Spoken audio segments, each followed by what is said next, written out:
Assalamualaikum warahmatullahi wabarakatuh. Yang terhormat para penguji sidang prakerin atau PH SMKN 1 Maja tahun 2021 dan teman-teman semuanya dimanapun berada. Berikut ini saya akan menyampaikan presentasi hasil laporan prakerin saya di PT P4S Tani Mandiri dengan judul Budidaya Pembibitan Tanaman Buah-buahan di PT P4S Tani Mandiri.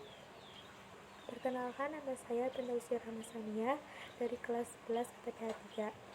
Langsung saja kita bahas mengenai laporan yang saya buat. Yang pertama,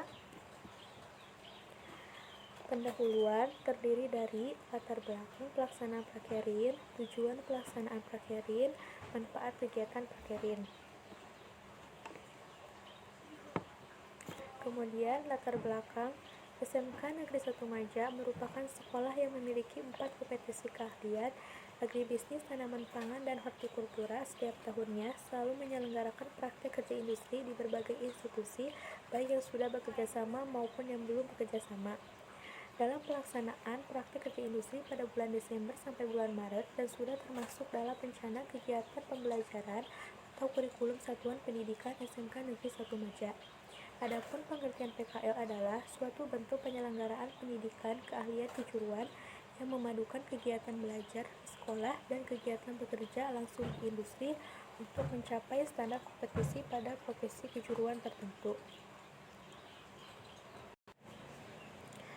Kemudian tujuan prakerin yang pertama, melatih keahlian dan keterampilan profesional di bidang pertanian. 2. Siswa-siswi memiliki kemampuan kerja yang meliputi motivasi, kreativitas, dan hasil yang optimal.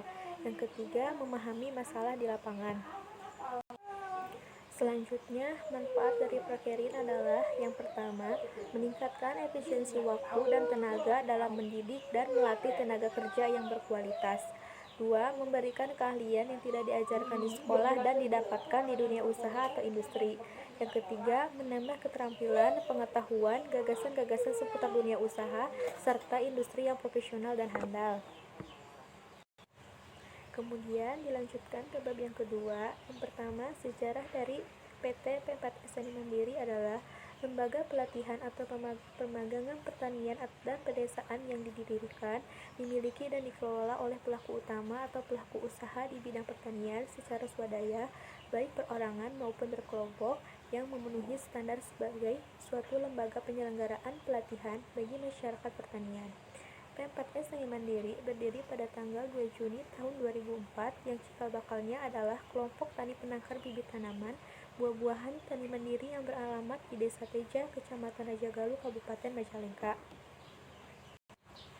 Kemudian mendapatkan pengakuan dari Badan Pengembangan SDM Pertanian sebagai P4S kelas pemula tahun 2005 dan mendapatkan pengakuan sebagai kelas madya tahun 2011 dengan mendapatkan sertifikat klasifikasi dari Badan Penyuluhan dan Pengembangan Sumber Daya Manusia Pertanian Kementerian Pertanian Indonesia nomor 114 SM 440 P 114 10 2010 tanggal 10 Oktober 2010.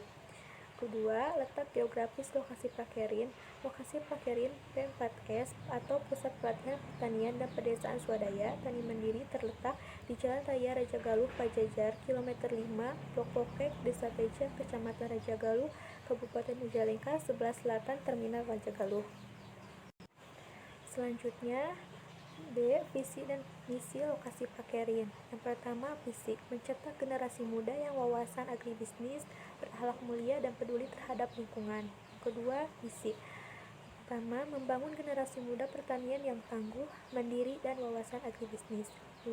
Menciptakan diklat yang menarik untuk menggugah minat generasi muda agar mencintai pertanian. Ketiga, memberikan kontribusi positif bagi pengembangan sumber daya manusia dan pertanian. Kemudian masuk ke bagian ketiga, pelaksanaan kegiatan prakerin.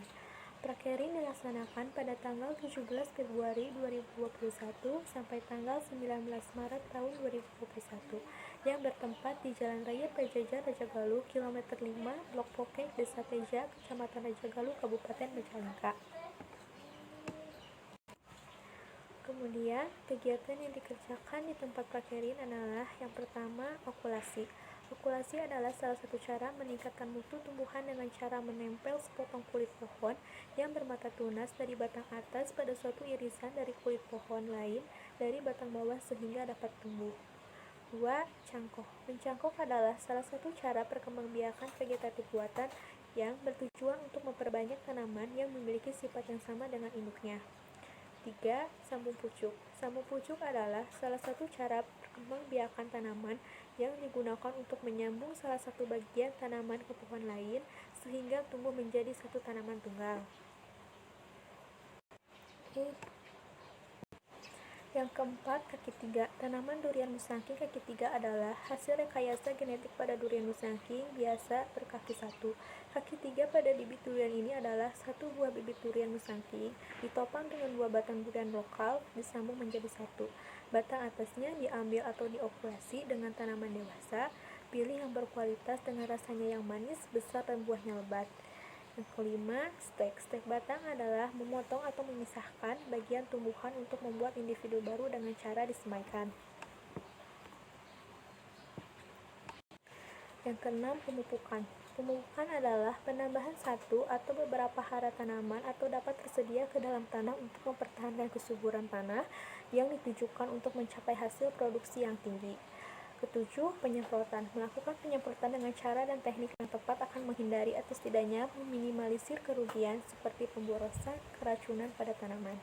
Kedelapan, sambung susu. Teknik sambung susu sebagai salah satu cara untuk memperbanyak tanaman, termasuk teknik yang memiliki presentasi kesuksesan tinggi, mencapai 90%. Hal ini disebabkan karena batang bawah dan batang atas yang akan dijadikan bagian atas masih dalam keadaan hidup.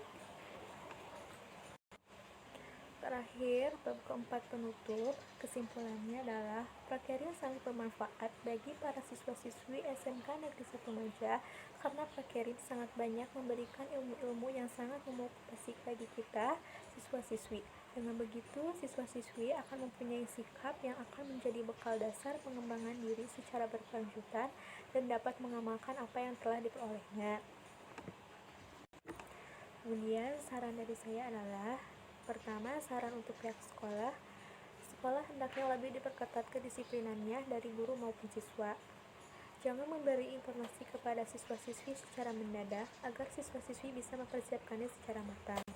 Kedua, saran untuk pihak didik, lebih diperketat kedisiplinan dalam melakukan praktik di lapangan dan dalam beribadah kepada Allah Subhanahu wa Ta'ala. Lebih banyak lagi memberikan motivasi kepada siswa-siswi SMK Negeri 1 Maja agar menjadi pribadi yang lebih baik.